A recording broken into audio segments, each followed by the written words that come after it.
Hello, and welcome to today's episode of The Long Rest. I am Brandon, And I'm Logan. and today we're wrapping up with our last Standard Player's Handbook class, The Wizard. Logan, why don't we tell the folks, what is this beautiful class about? Wizards are exactly as you would imagine them to be. They are masters of the arcane weave at casting and sculpting spells, at manipulating their environment through magic. They are they're scholars, as opposed to the other casters that get them from divinity, deals, or even being born with it. Wizards want to learn so bad that they hit the books like you wouldn't believe, and their trade-off is really poor constitution. That is true. Yeah, they are the ones that and you used this adjective a second ago, yearning. Yearning. Yes. Yearning is a nice word, isn't it? Yearning. They yearn for the knowledge and power, they're just hungry for it to a certain extent. They yearn for their minds. No, they yearn. They're yearning for their minds is a great sentence. The wizards yearn for their minds. We're both gonna go get that tattooed after we get done. Tramp stamped. But yeah, they are the ones that they want more and more and more and more. You know, obviously you might have some like sages or scholars or librarians that kind of stop maybe a little bit, but the idea of like power, ancient civilization, those things out there possible. Hey, I need to discover this. I need to learn this. I need to be a part of this power. Mm-hmm. Yeah. So, can't have a lich if you don't have a wizard.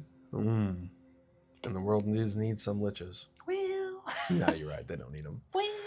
But today, who are we going to be building over here? Oh, right here we have the infamous Merlin the Wizard. He is a human level 1 wizard. So, as a level 1 wizard, what do we get to start out with? Well, of course, being a wizard, your primary ability goes with being a scholar is intelligence. But we are going to start out with a D6 as our hit point. Hence, they're weak in the Constitution. Yeah. So, definitely, you're going to be doing everything you can to not be getting hit. Yeah, running away, you know. Yeah, fly. Invisibility. We do get 2 saving throw proficiencies, as does every class, but ours are intelligence and wisdom. So some pretty darn good saving throw proficiencies. So proficiency in saving throws for intelligence and wisdom. I like it. And now, when it comes to our skill proficiencies, we'll be able to pick 2, either Arcana, History, Insight, Investigation, Medicine, Nature, or Religion. Honestly, Arcana and History. They just make sense. Yeah, that or Investigation, I think, are 3 great choices for wizards. Investigation would be a pretty good one. Yeah. But I won't go super basic. Now, wizards, unlike sorcerers, if I'm not wrong here, they do gain proficiency in simple weapons. Where sorcerers do. They do. I'm just fibber. Yeah. So wizards do get proficiencies in simple weapons. Simple weapons. So you have the possibility to defend yourself, but you probably won't be. Probably not. No, at least not hitting very hard. Yeah. Now, we do not get any armor, so no armor or shields. And as well, we do not gain any tool proficiencies from our class. Now, we will have the option for starting equipment from the Player's Handbook. Now, of course, this comes down to your session 0. You and your DM should be discussing this, given the setting where your character's starting. Maybe things are slightly different. They're being more gracious, taking things away. That's for that situation. But if you're on the Player's Handbook, your 2 choices would be 2 daggers, an arcane focus, such as a quarterstaff, a robe, a spell book, a scholar's pack, and 5 gold pieces, or 55 gold pieces. One of the lower classes in that. Kind of poor. Yeah. Yeah. I'm too busy spending all that money on paper. Yeah, that's no lie. That is 100% the truth. So as we go to hit our level 1, we need to do our primary abilities. Yeah. So as you stated, they are an intelligence-based caster. You're going to want to sink as much as you can into intelligence. Pump it up. Obviously, Constitution is going to be very important, but at the end of the day, no Constitution score is going to offset that D6 hit dice. Yeah. You can kind of chip away at it with a higher Constitution, so don't dump it by any means. But we're going to go with, for the standard array, 15, 14, 13, 12, 10, 8. We're going to give that 15 to our intelligence stat. So Straight down here for intelligence, our score is going to be a 15, which makes the modifier +1. Since we're a level 1 wizard, we have a proficiency bonus of 2. So that means proficiency in saving throws. Oh man, I'm so dumb. I said 15 is a +1. It's a +2. +2. So that means our saving throw proficiency is a +4. Arcana, +4 as well, since we're proficient in that, as is history. Then investigation, nature, and religion are all going to get a +2. That's our highest stat that we're going to want to invest in. Obviously, we said constitution. You definitely don't want to dump. I'd highly recommend it being next. So for constitution, that's going to be our 14. 14 also gives you a +2 modifier, meaning the saving throws is also going to be a +2. As a wizard, you do want to have higher constitution saving throws because you will be concentrating on spells. Yes. Those are going to make sure that you succeed on those saves as opposed to failing. So something like, I think it's the feat resilient that allows you to gain proficiencies in a chosen saving throw. Probably really not a bad idea. Other ones like Warcaster, where you can get concentration or advantage on concentration checks. Anything to maintain that concentration, just so you don't drop spells. I digress from the Constitution train. Now we have a 13. I mean, Dex isn't a bad option because there are many things that rely on Dex. It gives you a little bit better on maybe on the initiative roll. Since you're not going to really have much armor, at least it gives you a little bit to like get up there. Yeah. So you're not a 10. Right. You know, especially with mage 12. armor, it does go off Yeah. your dexterity modifier. So it's not a bad option. No, not at all. You can feed the wisdom if you wanted to feed the wisdom too, given the saving throw proficiencies to be really good at it. I think we're just going to go dexterity as a 13, which means the modifier is a +1. So saving throw, acrobatics, sleight of hand, and stealth are all going to be a +1. And then you mentioned giving a little bit to your wisdom score. Obviously, you already have that proficiency in the saving throws. Definitely not a bad stat to invest in either. Just not your primary by any means. Especially if you want to kind of play that know-it-all character, you know? Yeah. Got to be a little bit wise. For sure. You know? Yeah. Or you can go the flip side of the book and dump wisdom and just be an absolute pain because you're smart as all get out, but streetwise, you wouldn't know a gutter from a sewer. There's a difference. There is now. Oh, okay. The wisdom saving throws, since we do have proficiency, is going to be a +3. But then animal handling, insight, medicine, perception, and survival are all going to be +1s. Now we have the 12, which means 10 is still on the table. You really could. I mean, it's either strength or charisma that we got left. Again, these are just hypotheticals at the end of the day. It doesn't matter too terribly much on which one's going to be your lower stat, but... We never got the gym membership. Makes the most sense. Yeah, you're hitting the books, not the weights. If we've seen Merlin at all in any type of iconography, he's not very buff. He's not our buff wizard. Yeah, let's go a charisma score of 10. That way he can at least charm somebody, surely. That means his saving throws, deception, intimidation, performance, and persuasion are all going to be 0s. And then strength as an 8 is going to be a -1 modifier, leaving our saving throws and athletics checks with a -1. So there we got it. Our level 1 wizard is complete. Perfect. If you are ever going to multi-class in or out of a wizard, you will have to have a 13 in the primary stat, which is intelligence. Just a little caveat. Some DMs don't mind it, but per raw, it is necessary. So something to keep in mind if you're trying to multi-class and build some type of character in that regard. But other than that, that takes us to level 1. And you really just get the bread and butter of what this class is. Straightforward. You get spellcasting. Yeah. And their spellcasting doesn't work too terribly different than all the others. Right. It's intelligence-based, so that's going to be your modifier for saving throws, or so your DC, and your spell attacks. And you only have a certain amount of spells that you can cast. Obviously, wizards do start off with cantrips, as well as first-level spells. Would you mind telling me how many first-level spells we get? Yep, so we start out with 3 cantrips. And then, easy to just refer to the chart here. Yep. We will learn 4 spells at level 1 to start out with 2 spell slots in the first level. So wizards are kind of cool because you get to really add that flavor in the spell casting. So, thematically, you have a tome of some kind, a book, a really small one, a pretty big one. It could be a scroll of some kind.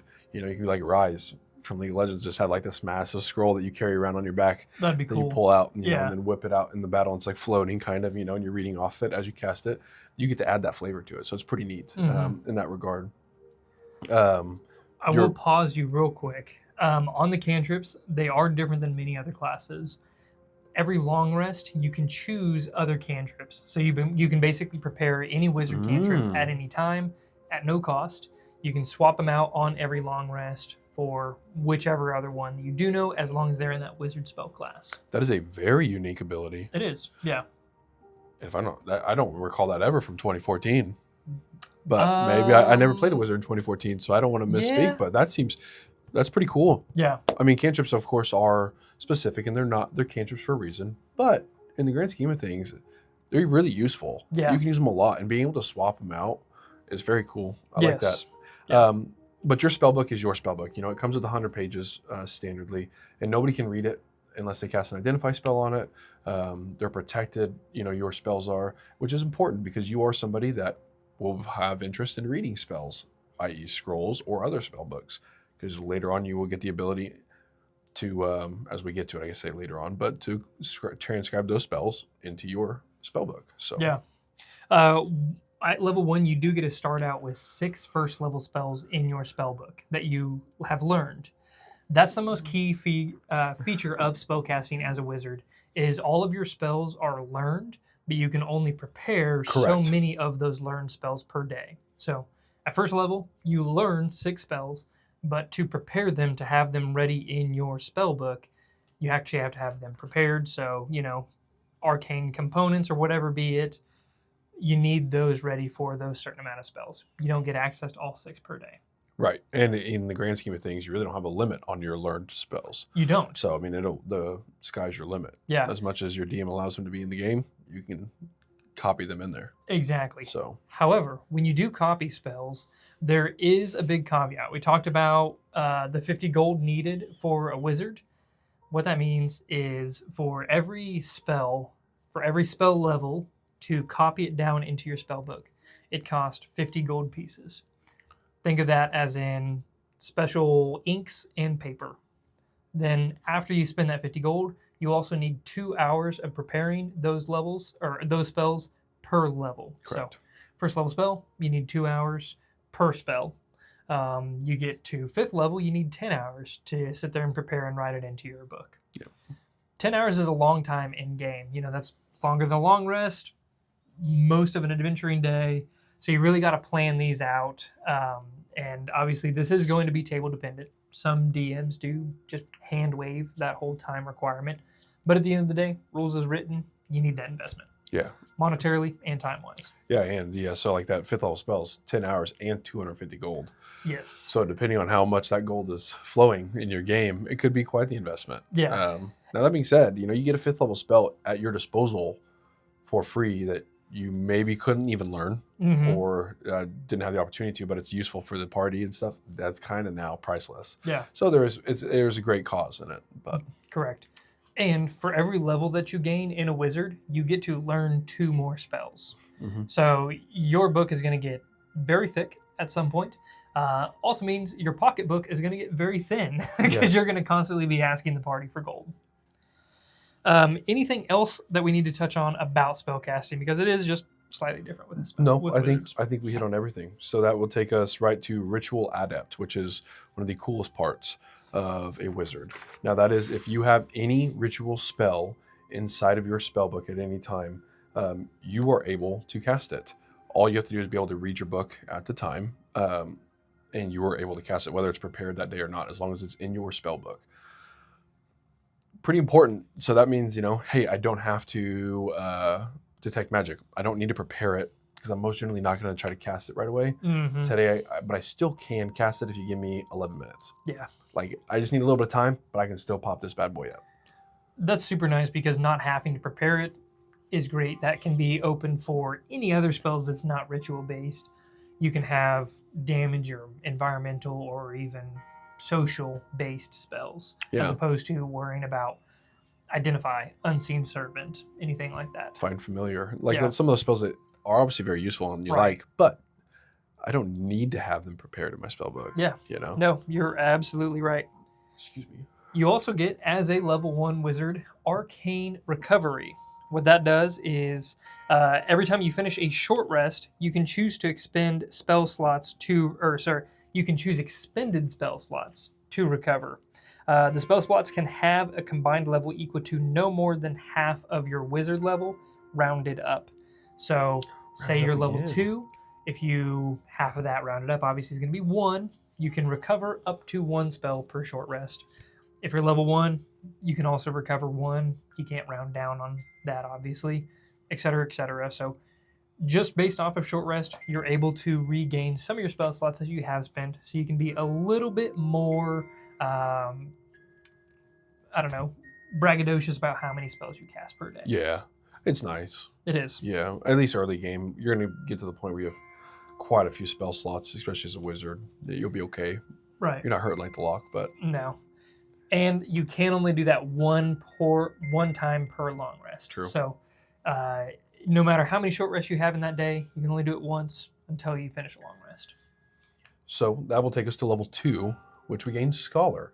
Mm-hmm. Now we get the opportunity to gain an expertise and a proficiency that we already have.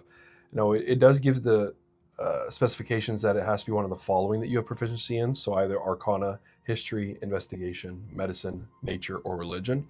But now you get that double proficiency bonus. So Yeah. your expertise in it doubles the proficiency bonus. So at this level, we still have a +2, but now that stat would have a +4. So you at level 2, you have a really nice roll on something at least. Right. So I do believe those specific abilities are all your starting abilities. They you are, can choose. yeah. So but if you get one from another feat or something starting out, yes. it's not going to qualify. Yep. That's all I wanted to point out. Yeah. So.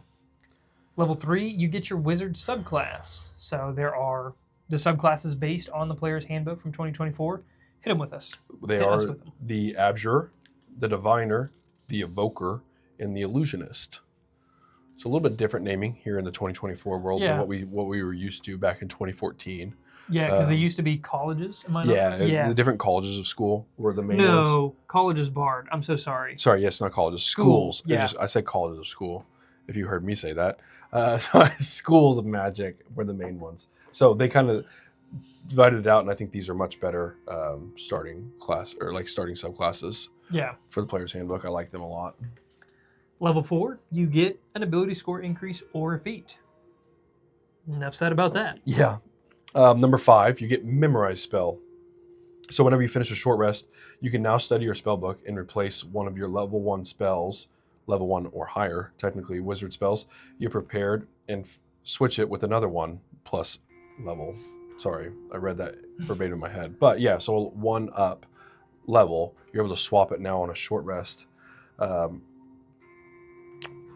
That is a very, very nice change. They are really making the wizards a true master of the arcane. Yeah, I feel like the big change here is how flexible you are in what you do know. Obviously, you have your prepared spells, but you're able to swap cantrips every long rest, and then every short rest, you can change one spell. So, say you really biffed it and you're like, dang it, I knew I should have prepared that spell, but I didn't choose it, and it's going to bite us.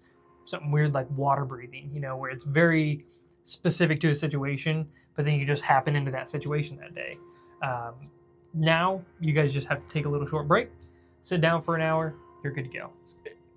Yeah, it's very interesting. Yeah. Somebody that's already so strong in magic, but it really pours into that thematics of, yeah, I study this, I know this, and I have it in my book. That's kind of always been my contention with it is, okay, I have all these spells in my book, but I can only read this one right now. But I can't read this one, Yeah, you got to pay to unlock that content. Yeah, where's the DLC payment on this? Yeah.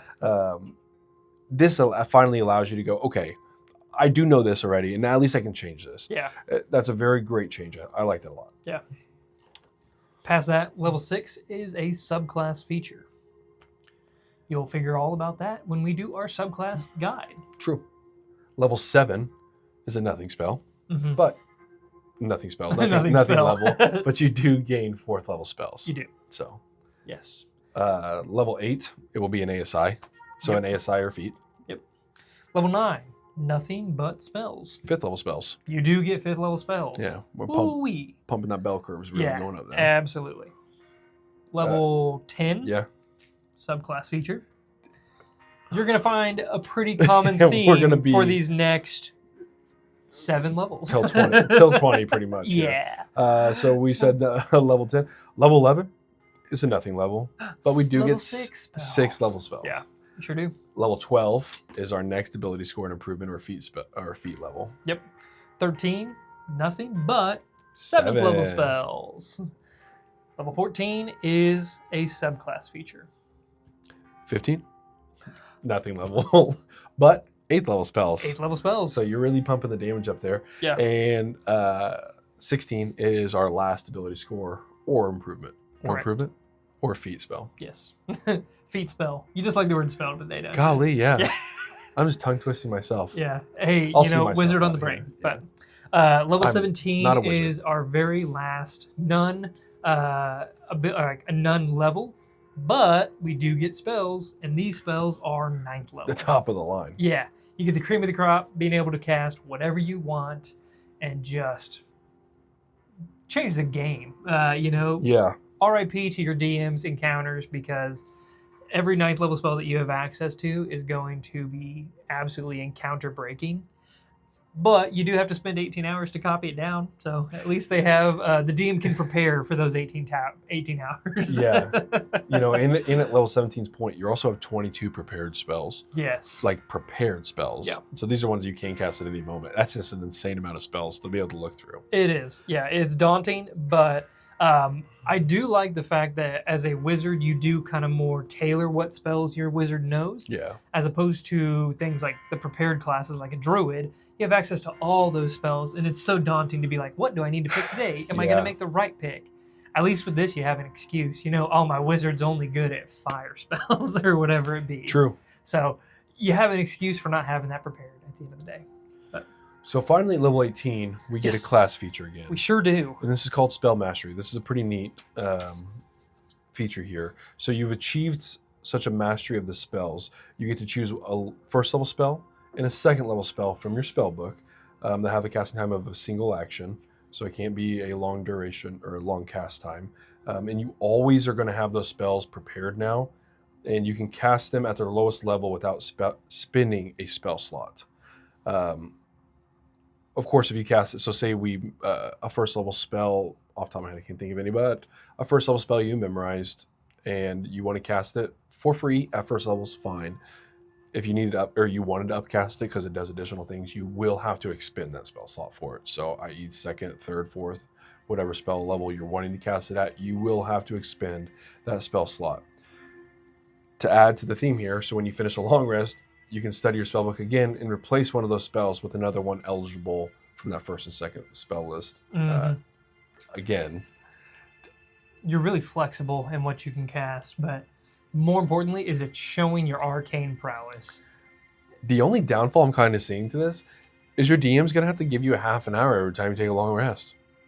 Yeah, I think that's a pretty easy hand wave of, it's a long rest of not heavy activity. So maybe while it's your turn to do a watch, you're allowed to do that. You're going to slip up on your watch for sure. No, but I just mean like, if with you have so many opportunities to change so many things in real world action here. Yeah, in real world action here, okay. You got to be like, okay, well, I got to I'm being facetious on the 30 minutes, but no, yeah, I get you what definitely you mean. got to have like a good 10 minutes probably to like look through this, I know exactly what you mean, because when I did play a druid in the 2024 space, I was so overwhelmed. Every time we take a long rest, I'd have to sit there and like sift through my spells on what I wanted to take. Well, that's because you wrote down all these note cards too, like all these spells you could do. So I look over there and Logan's got like 17 cards in this hand and 14 cards in this hand. He's like holding some in his mouth. And he's like, where's the spell at? And he goes, oh yeah. And then he grabs it and he's setting them down. I kid you not, it was such a disorganized mess that I gave up eventually on keeping spell cards with the druid, because it was just constantly swapping in and out. And then at the end of the day, I think I would take like straight up to combat, and I was like, I'm still checking out my spells. I don't know which one I want. Yeah, tough. Yeah, so the scene of you taking that moment to do it, it's daunting. At least a wizard is Yeah, it's I more know. directed, which is nice. You still have 22 spells But to pick from. picking a first or second level spell that I guess you probably are going to have a couple in mind. But just Yeah. being able to pick one that you can just cast for free at that Oh, level man. is strong. Shield is the best one for that. Oh, Reaction every single time for free. No cost for it. You just Absolutely. shield. That's great. That's incredible. I mean, That is a granted, phenomenal choice. you're I mean, you're spending 18th level, but Yeah, sure. I'm spending all you're doing is spending your reaction. yeah. Hopefully, you've been blessed a little bit here, and you have like some nice armor or something, so you're up to like 16, 17. So at least like if you can shield your AC's, your AC a Blade Song Wizard. Yeah. At some point, you're hitting the low 20s. Yeah. You know. That's awesome because that's a always the great biggest idea. drawback is not wanting to spend the spell slots to just mitigate some damage. Yeah. But if you don't have to spend the spell slots, you always have a +5 to your AC. Yeah. That's cool. That's interesting. Yeah. You're just like Gandalf all the time, just pulling the staff out. I'll get us back on track here at level 19. Is your epic boon. Yep. Go see your dungeon master for that one. Go see your dungeon master. Level 20 is going to be our capstone feature. Capstone. Called Signature Spells. For this one, you choose 2 level 3 spells in your spell book as your signature spells. You always have these spells prepared, and you can cast each of them once at level 3 without expending a spell slot. When you do so, you can't cast them in this way until you finish a short or long rest. To cast either spell at a higher level, you must expend a spell slot.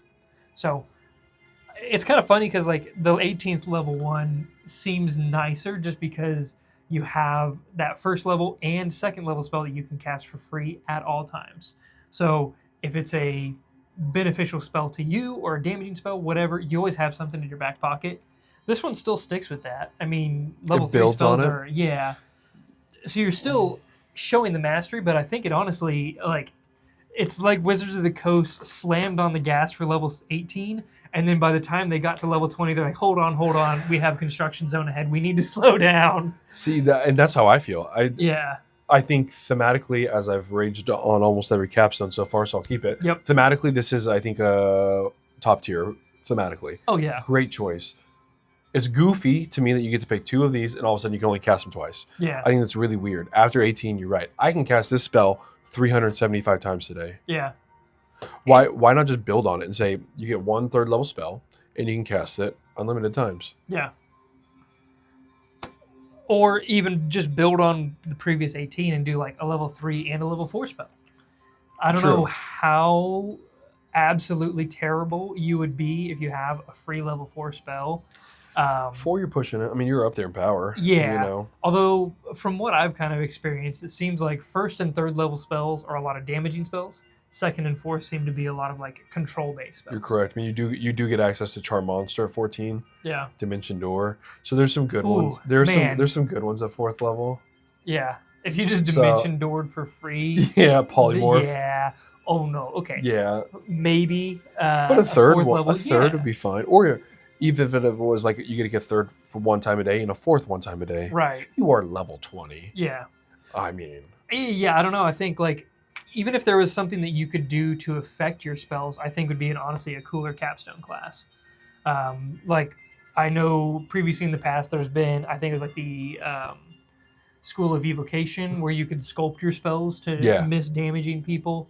Kind of like what they gave to the sorcerers in this round. Yeah, exactly. It would be really cool if you got something that could show that you're so good at magic that you can not only cast them at a very adept level, but you can also manipulate your spells. So like changing damage type, affecting different monsters.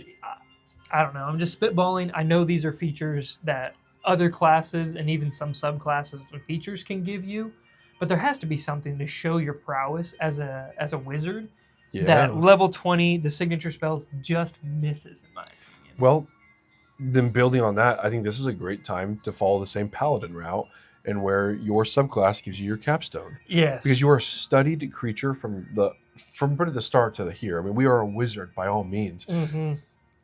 That mastery capstone makes perfect sense that you've studied a subject for so long and made it to this mastery level, that the benefit of this mastery is specific to what you've studied. Yeah. That would be a great idea.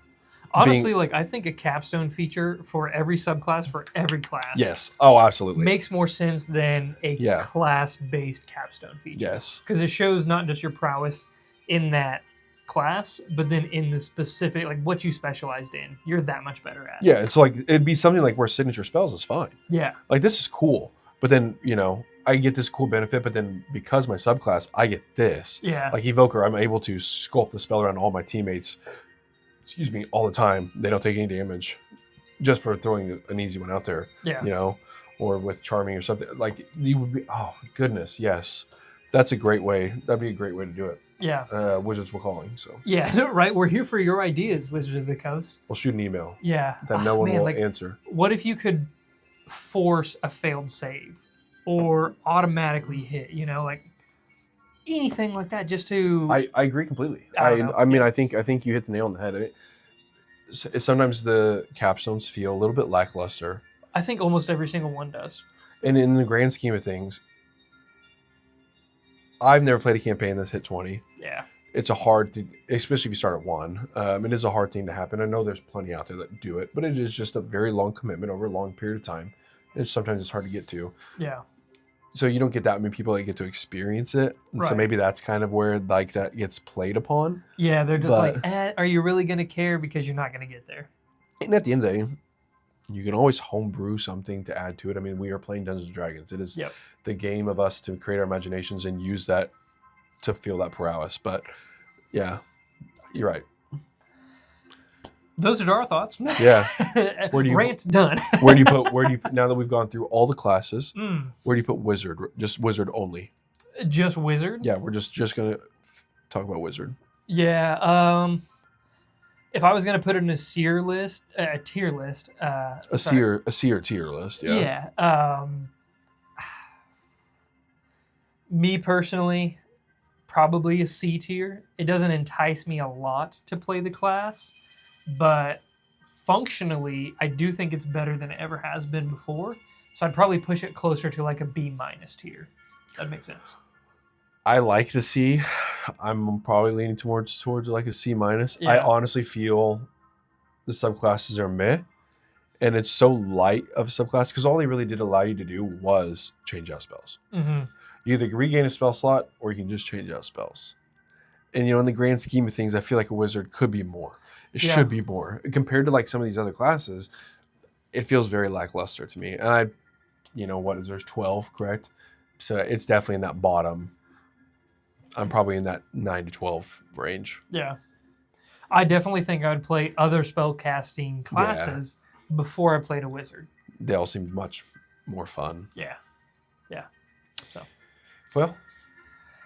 That is everything from the player's handbook in the class guides. If you haven't caught up yet, we've done everything from barbarian, bard, cleric. Don't make me do it. I can. There's 12 of them. 12 of them. If you gave me some time, I'd probably be able to. But yeah, you for sure could. From here, we're going to continue on. Thank you guys so much for tuning into the Wizards class video, class description. Yeah. If you have anything that you want to add about Wizards, comment down below. Let us know your thoughts, even just about the Wizard class in general. Do you like it more than you did in 2014? What are you excited about with this? Are you going to play one, or are you playing one right now? Whatever it is, get in the comments, start a conversation. And then while you're down there, hit the like button, hit subscribe, and then check out all of our socials in the description, which starts off with Spotify, Facebook, Instagram, and TikTok. I think that's all of them because you're already here on YouTube watching us right now. But wait, there's more. There is one more in there. There is one more, and it's called Patreon. And that is how you guys show us your love by supporting us. We've got several different tiers. Coffee. Yeah, paying for a cup of coffee for us. We've got several tiers that you can join in at, and each of them have their own different little perks. We'd be more than happy for you to join our community. Absolutely. If you're looking for a new podcast, we'll show this last one in there. We do have a podcast called Commander's Log. Commander's Log. Produce every Wednesday. Comes out at noon. We play one-on-one Spelljammer inspired D&D. Logan's the DM and I'm the player, and we would love for you to check it out. We have a lot of fun over there. We do. And every Saturday we come out with these same videos right here. So you'll have to look out for next Saturday because we're going to be hitting some more classes. We do. We got a few more to go. Guys, thanks for tuning in. We appreciate you so much. See ya.